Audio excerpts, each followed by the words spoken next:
Sorry, the 9th time it's been picked. Deep Pugna? Yeah.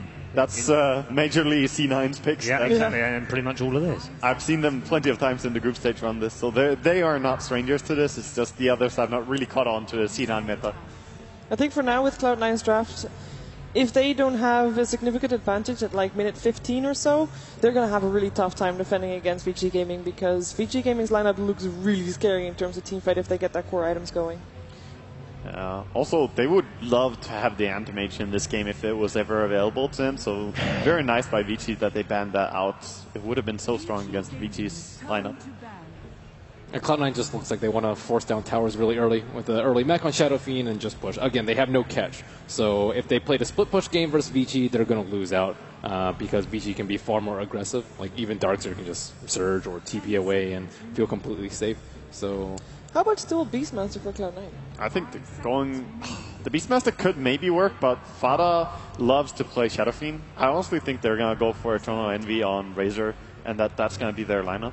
But Beastmaster could also work. I would love to see it again by them, but I'm just not sure that this is the lineup. He works better when you have plenty of stuns and really good ganking heroes. And so here, they kind of like him. Who plays the Pugna? Because Misery and Nota have both played. Yeah, they also played it on Bone 7, so yeah, they have. Anyone really. Yeah. It depends on the Bone 7 twice at TI5 so far, Nota once and Misery once, so 4 of the 9 picks. Okay. There we go, no lockdown, but that is really strange.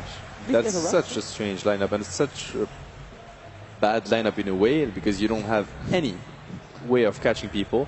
It's and terrifying. No stuns. If VG Gaming fights into you, then that lineup is great. But if they dodge fights, if you have to catch them, you know, it's going to be a nightmare. They're just going to be running after them. Dude, I'm traumatized from the amount of TP outs that I saw with Toby at the last game that they picked no stuns. I'm sure Toby is somewhere out there watching this and he's just shaking his head as well. So you know, you started this game and you're a VG Gaming player, just buy 3 TPs. You're like, I can do whatever. Sniper. Wow. Okay. Wow. Oh, yeah. These last picks, I'm not surprised that none of us called. Well, Sniper's been used as a counter for the structures that you need to kill, the Tombstone as well as the Ward. So it's actually not bad here. This is insane. Like, those are Okay, show us the game. Indeed. Let's get to the game. Thank you very much, ladies and gentlemen, on the panel. Let's head back to our commentary team for game number 2. An insane game number 1, and we're back here with game number 2 between VG Gaming and Cloud9, and we have to have one of the most interesting drafts I have seen. For sure, one of the most interesting drafts in this main event. Bloodseeker last pick for Cloud9, and a sniper pick for Super. He's an acclaimed sniper player. Blitz, what do you think about this? Round out these lineups. I kind of like the sniper because you need something to deal with the Undying at some point. You can attack the Nether Ward from quite some distance.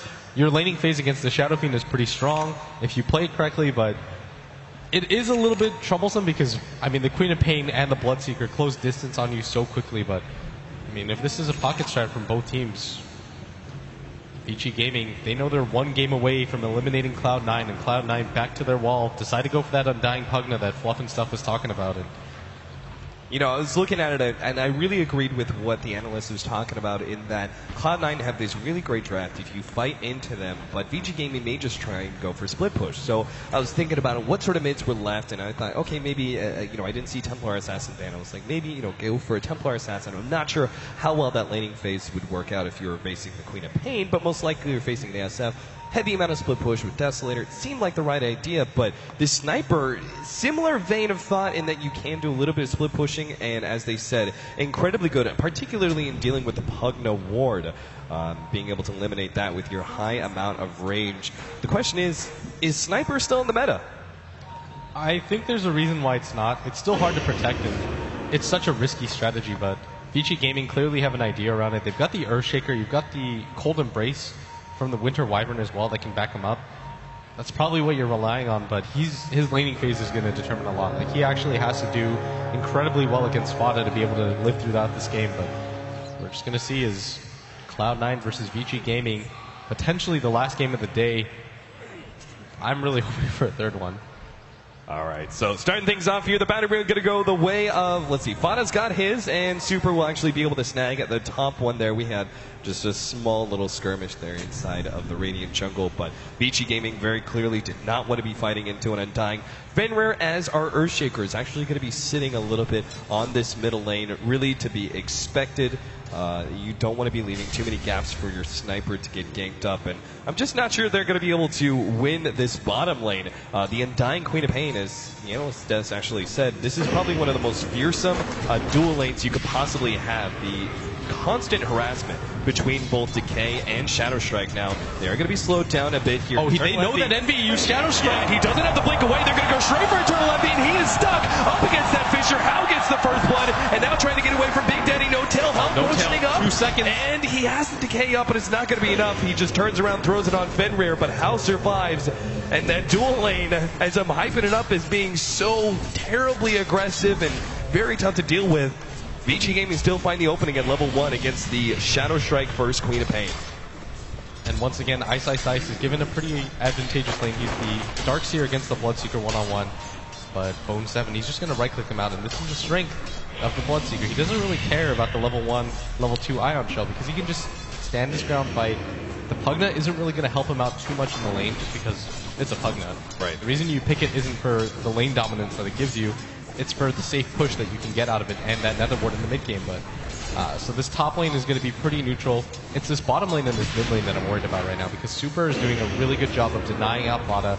He's keeping up in CS. And yeah, we're seeing Super harken back to an older sniper where you would actually ignore Shrapnel. Super would tend to go for this exact build where he would really try and abuse his early range to harass out and out CS the enemy mid. Now we saw Hao actually drop very low, those constant decays. He had 340 max HP at one point in time due to Big Daddy's no tails, just constant spam. All right, this top lane is going to get hard now because he's just going to keep putting double Ion Shell. He's actually decided to go for the boots, which tells me he might just go for a bottle instead, but he's really getting aggressive in this top lane. His Bone 7 can't really zone him out. He's actually just punching his way to freedom. Bone 7, he's just got to get every last hit here. Yeah, very critical you don't fall around that half HP, because then every single time you move forward up against the Ion Shell, it's critical that you get those last hits to start healing yourself up. Bloodseekers tend not to bring any regen in lane because they depend on Blood Rage, but this also can be a downside. If you drop too low in HP, then an enemy offlaner will just aggressively push you away from the creeps entirely, and you won't be able to have that opportunity for regeneration. Something a little bit troubling for me right now is that this Darkseer is doing such a good job at top. He's got 14 CS already, and Queen of Pain isn't really matching him. Actually gave up first blood at the same time, so the laning phase is working out quite well for C9.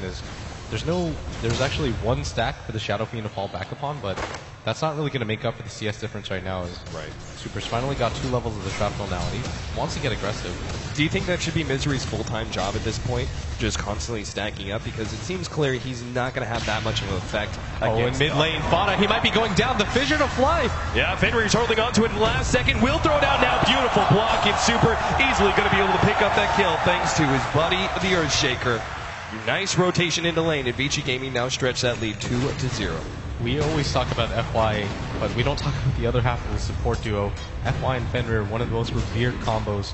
You're seeing right there why, because he doesn't really need FY to execute those ganks. The perfect timing on the Fissure, blocks out Fada so he has nowhere to go, and just helps the sniper get even further ahead, and this is not what the Shadow Fiend needs.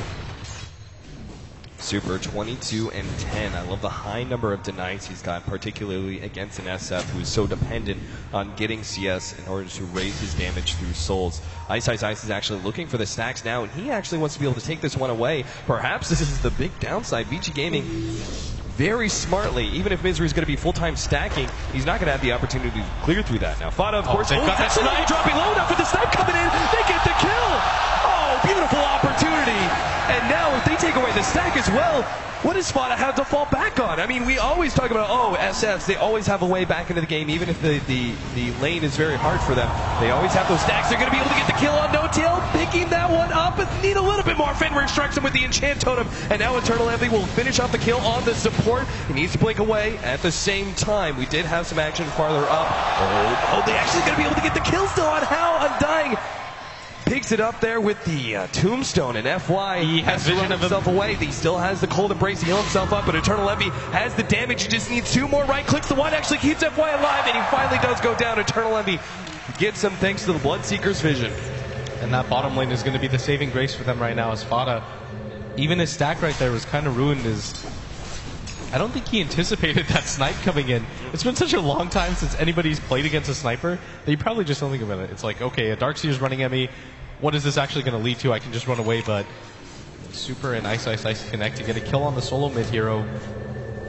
And Vici Gaming is still firmly in control of this laning phase. Fenrir kind of positioned for a Fissure block, potentially, but it's still the only block you're going to be able to get is against an Undying.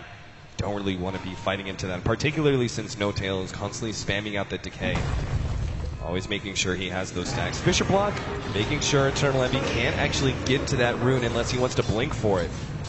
You get a good amount of damage out from FY, and Fenrir will guard that Invis rune, perhaps waiting to use it against the mid SF. So Ice does go for the bottle. When you go for the boots instead of the recipe, this is fairly obvious. You still have to go for the Soul Ring, but I think Ice just values being able to win that lane at top, so he goes to the bottle. He knows that he doesn't have to alternate to the jungle super soon. This is just the Pug Knight and a Bloodseeker. And meanwhile in mid, I mean, Super's got pretty much complete lane control with 3 levels of the Shrapnel and the Assassinate. He's got such high kill potential. Fada can't just stand there. Like, that's the only thing that he can do to get back in the game. Go to the jungle, clear out the camps, play safe. Because if Super kills you solo especially, your chances of getting back into this game are nil.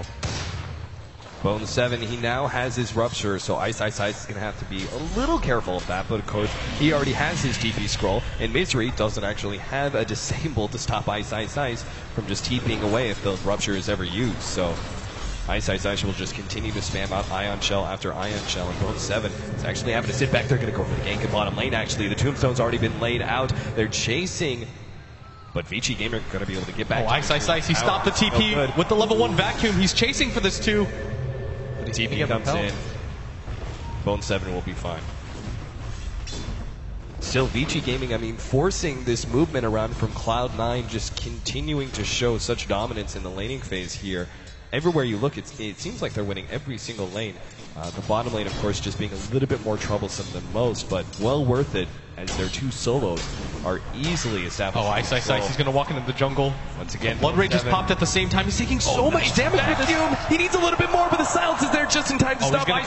He's getting the surge. He wants to go for it underneath the tier 2 tower. It doesn't matter. He'll get the kill anyway, and quick to TP out on top. Ice, the god. This is the 2nd game in a row. He's been given the one-on-one matchup, and this is a matchup he definitely wins as the Darkseer. It's so hard for the Bloodseeker to be able to stand there.